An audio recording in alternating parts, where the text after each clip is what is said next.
Hello, good morning, and welcome. I am Sule A. Joseph, a counseling psychologist by profession. You're tuned into PSYCHED. I'm here with a very special program for you all this morning, with my very special new haircut as well. But before we get into everything that we're going to talk about today, which will include the transgender community, some of the biases faced by the transgender community, and some of the abuses.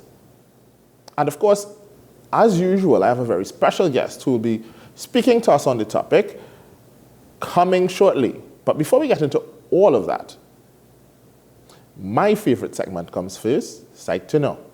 Psyched to Know, brought to you by Sule Joseph and Associates.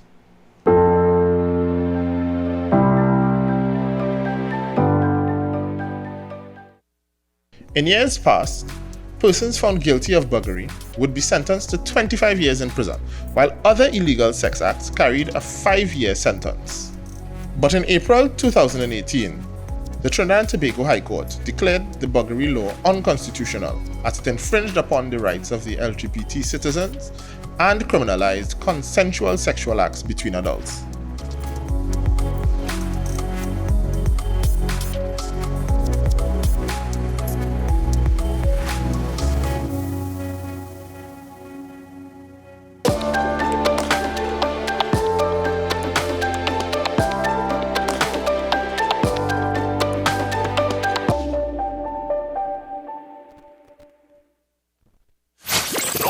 Jazz 2022. After Family Saturday, the sky ignites with Blue Sunday, where Juve meets Pan meets Soca. Juve meets Pan meets Soca. A Juve experience featuring Hadco's Phase 2 Pan Groove, Mixmaster DJs, and powerful soca. Witness the expression of a new-found freedom with paint and vibes. Dance along to the music of our national instrument. Blue Sunday. Blue Sunday. A colorful experience. A tradition you won't want to miss. Looking for somebody to jam with me and have some fun. Juve. Sunday, May 29th, Festival Grounds, Blanchisseuse. North Coast Jazz and Heritage Festival 2022. 3 days, 3 events, 3 experiences. Born here, played here. Get your tickets now at Crosby St. James, Extra Foods Arima, Sangre Grande, Grand Bazaar, Endeavour and Chaguanas, Digicel Trin City, C3 Mall, and Digicel Head Office, 11C Marval Road, WESN 38 Gattaca Street, Woodbrook, Suntix.com, or call our ticket hotline at 628-5835 or 681-1516. North Coast Jazz and Heritage Festival is brought to you with the kind support of the Inter-American Development Bank, Digicel, Angostura, Amco, Hadco, Blue Waters, Royal Castle, Gittins and Gittins Real Estate Agents, and WESN.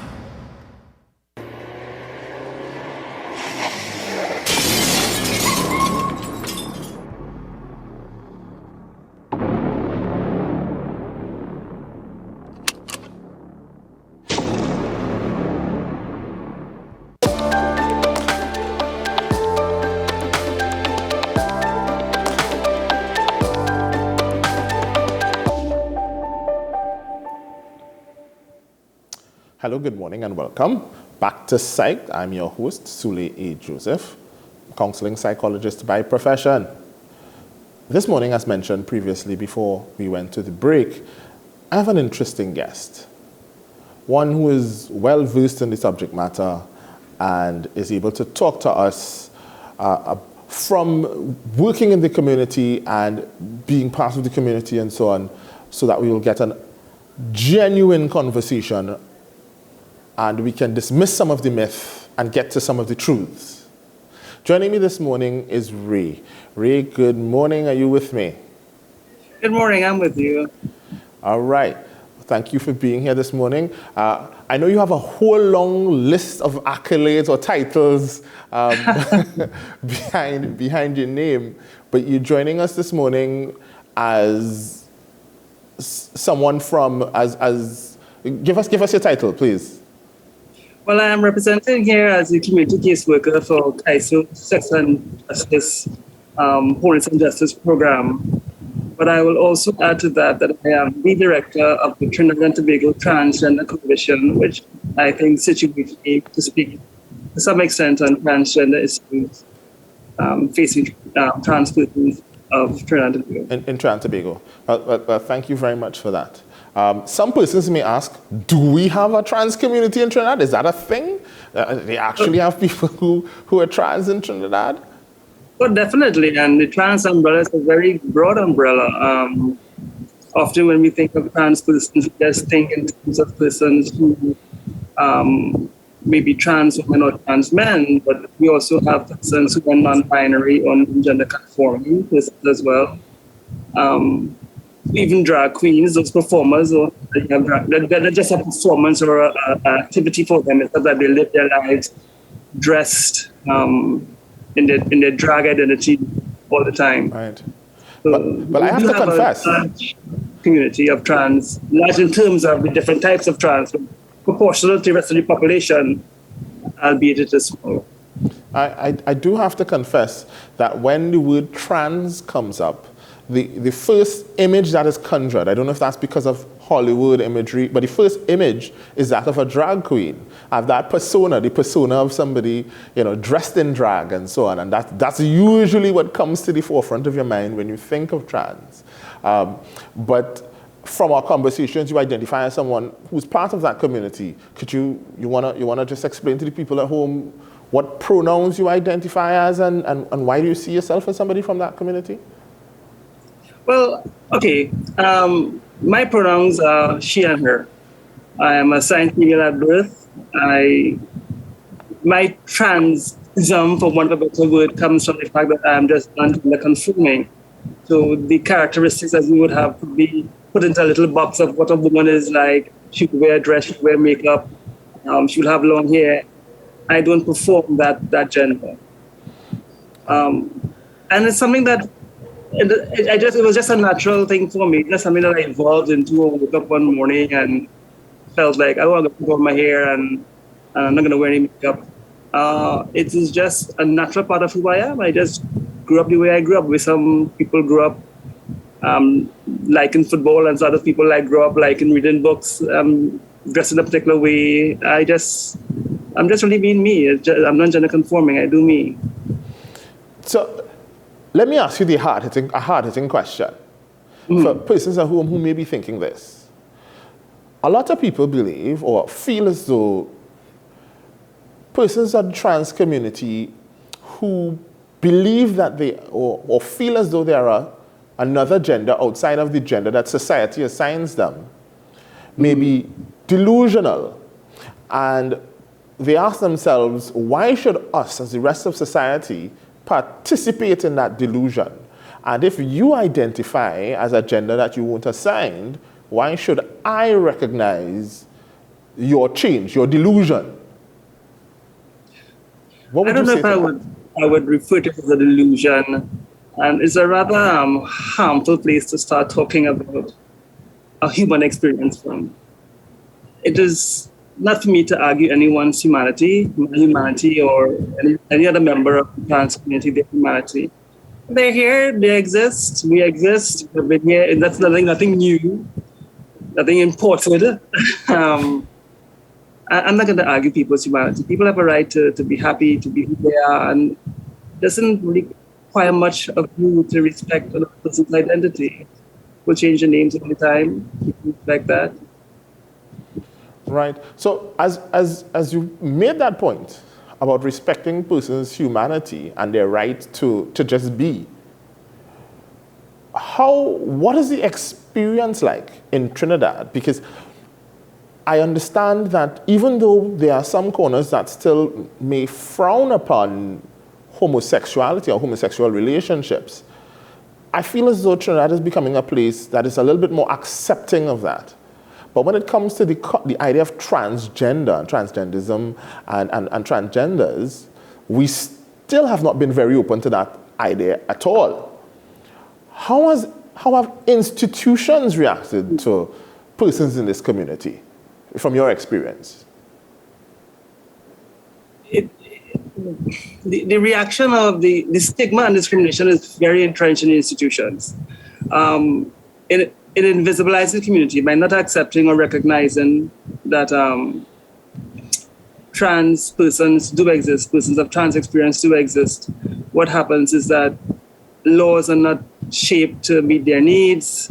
They experience discrimination with housing, with work, especially healthcare system. Simple things that every other citizen could take for granted, like going to get a driver's license, is an issue for a person of trans identity. We have people who would have done realignment surgeries or maybe done some partial transitioning, and they identify as female, as woman, even though their biological sex may be assigned male at birth. But the gender markers don't exist in the passport or the ID cards or the driver's license. And this is just a constant undermining of a person's humanity, a constant undermining of a person's identity. It is really dehumanizing if you're a trans person and you are ill and you go to the hospital and, of course, you present in your gender expression identity. Let us say you are a trans man. So when they begin to do the examinations on you, they find female parts. Then all of a sudden, people are pointing at you, looking at you. You're taking longer to get service, and every minute somebody comes to look in your room to see what's going on, and they're shoo-shooing. Really, really undignifying. Yeah. It drives persons away from seeking the health care that they need. So when trans persons ask for rights and they ask for recognition, they're not asking for more rights, more recognition. They're asking for the exact same thing that you would go down to the healthcare center for, to be treated with the same amount of respect, courtesy, and dignity, not asking for anything extra. We're asking for the same code of ethics of care that is afforded any other heteronormative citizen. So essentially you're saying that you're not asking for more rights than the average citizen. You're asking for the same rights as the average citizen, is what you're saying. Absolutely, absolutely. But then what would you say to persons who then say, if you want the rights that the rest of us have, then you need to conform like the rest of us have? Once again, we're going back to that situation where you want to argue against another person's humanity. We have human rights that need to be recognized. The government has to recognize all of its citizens. You cannot decide that I am a born Trinidadian, and because I am a person of a different orientation, identity, or expression, all of a sudden I don't get the same access to healthcare or housing or employment security. You create an entire Equal Opportunity Act that totally excludes persons from the society. It's discriminatory, and it is just pervasive, and it's unhealthy and harmful to the individual. Why can't we all be citizens sharing the same space in Trinidad and Tobago? Why do I have to argue my humanity to be who I am because you have a different value system, a different persuasion? Now, from what you're saying, what sort of protection do persons in this community receive? And I'm asking protection here about protection against abuses, be it, let's say, in domestic violence situations. We're seeing right now with COVID and the lockdown, there were an increase in reports of domestic violence in households. Of course, because trans persons are persons as well, they would be in domestic situations and probably facing the same type of domestic abuses. What type of protection have the persons in that community received from our protective services? Well, that is exactly the issue. There aren't any protections. This is the way discrimination affects us. It is the actual way that we are not covered under or receiving any kinds of legal protections in terms of our identity, health, housing, and employment. There's a huge gap that CAISO has been filling. Well, over the last 10 years, I've been calling for the Equal Opportunities Act to be amended to include sexual orientation, gender identity, HIV status, and age. But also, let's take a human being, a typical average trans Trinbagonian. So you can't find really work in the formal industry because you cannot present as your identity. So there's a discomfort there. There's nothing there in the legal framework that will allow you to show up for work as a trans woman dressed in your gender identity without the risk of unemployment, without the risk of being thrown out of housing. Even during time of COVID, I'm glad you mentioned COVID, because in that time, a lot of the supports that the government gave out trans persons and people even of the sex work industry weren't able to access these services. And KAISO has really stepped up to the plate and provided assistance and support and to fill these gaps. And this is a responsibility of the government. With the assistance, of course, of NGOs on the ground doing the work, but it is the responsibility of the government to look after all of its citizens. If a trans person is in a violent or abusive relationship, it is not something that is spectacular or singular. Violence exists across the board. People in different relationships throughout Trinidad and Tobago experience violence. What we do notice is that there's probably a higher incidence of violence within this very vulnerable community. And usually that violence starts at home, within the family circle. We're not covered under the Domestic Violence Act because the relationships are not recognized. Most people probably get to do is you could make a case for sex assault or battery. Right. But in terms of intimate partner violence or domestic violence, the ways in which the court or the legal system caters to and supports survivors of domestic violence is not something that trans persons have access to, or gay persons or queer persons on the whole. Well, really, you've made it far, because I could only imagine what making a police report as a trans person might look like, having to go to a station. I was just going there, but just from that very... just having to go make that report is problematic. You're not going to meet people who are gender sensitive. And even if they do stick to professional attitudes, there's still, the empathy is not there, because there's always a judgment, even if it's self-judgment, because you have been brought up in this environment that is so hostile and critical.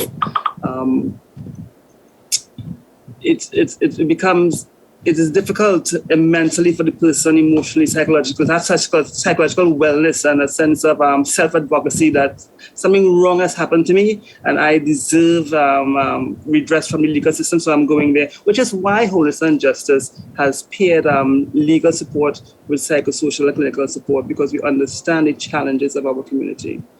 Now, that is not just being able to access legal help, but also to have that psychological wellness to pursue it. What would you say? What would you say about persons who make an argument that the trans community has an agenda to indoctrinize our youth? The LGBT community in general has this agenda to indoctrinize our youth and make our youth woke with this woke movement and bring them on board to the trans movement. And shift them away from heteronormity to these quote-unquote unacceptable type behaviors. Socially unacceptable behaviors. Once again, we're going on the road where we want to dehumanize persons. I don't know of any agenda by any trans community or queer community to indoctrinate, is the word you use, persons. Just living in Trinidad and Tobago every day, it has its challenges. Getting up in the morning and being yourself and going out there and face the world, and who cannot get food, who cannot not sure about housing, the struggles with relationships. I cannot probably bring my partner where I'm renting because my landlord is transphobic or homophobic. It is really nonsensical to think that persons who are just trying every day to live in a country, to access the same rights as citizens, actually sitting in a dark corner somewhere with a whole agenda to somehow, what's the word you use? I can't remember what you use, but to indoctrinate. Yes. The rest of the society. Mm-hmm. We are people, we are human beings, we have rights like everyone else, and we are just asking for the exact same rights that you have, just to live, to have the opportunity, to find the job that we want, to get the health care that we need, to be who we are. And so, in closing, what would you say to persons who are looking on, who may not be part of the trans community? What message would you want to leave with them? And two, what message would you want to leave to persons who may be part of the trans community or part of the LGBT community who may be looking on? What would you leave in closing for those two segments of the society? Well, to those who are not allies or supportive, this is a we have, as we say, every creed and race finds an equal place. We don't have to have the same values to get along. We could reimagine the way we conceptualize Trinidad and Tobago to be inclusive. We don't have to, in allowing other persons, consenting adults to be themselves, to live healthy and productive lives, that doesn't in any way impinge on your life. It's just about human respect and dignity. You don't have to agree with someone to be able to get along with them. As for persons who are members of the community, that's the second question, correct? That yes, those yes. Who are members. For persons, something closing for I them. encourage you to go up to our website, kaisotiti.org, see the services that we provide and the support we provide the community. Wholeness and Justice is here for you if you have experienced a human rights violation, if you're going through some psychological challenges you're experiencing. As we well know, people of the queer community experience higher rates of depression and anxiety. We are here to support you. And we still call on the government to do their bit and provide for all citizens, not just who they think that are rubber stamped to be proper citizens, heterosexual citizens. And we are here to support our community, and we're not here to take away anything from any other community. All right, excellent. I know you gave a website, but is there, you want to give that information again and a contact number in case anybody needs to get in contact with the association? Okay, the website is kaisotiti.org, and the number is 62KAISO. Okay. I can't remember what CAISO stands for on the phone, but it's 62KAISO. 62 KAISO. So, yes. So Ray, thank you very much for joining me this morning. Thank you very much for having this conversation and shedding some light. I myself, even though I am a therapist and practitioner, I must admit that I recognize that I too have some biases and some misinformation and so on, because it's not a community I've been exposed to at any great deal. So I could only imagine for those persons at home as well who may have their own biases and thoughts and so on. And of course, as a people, not just Trinbagonians, but humans in general, we usually fear what we don't understand and don't know.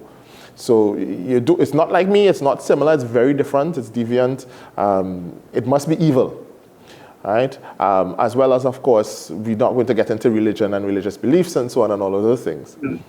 So, but I will say in closing, for those persons who are watching, if you are going through any of the things that we talked about, you feel as though you may be transgender, and I have dealt with teens actually, some young teens and younger children who feel as though they may be feeling that way.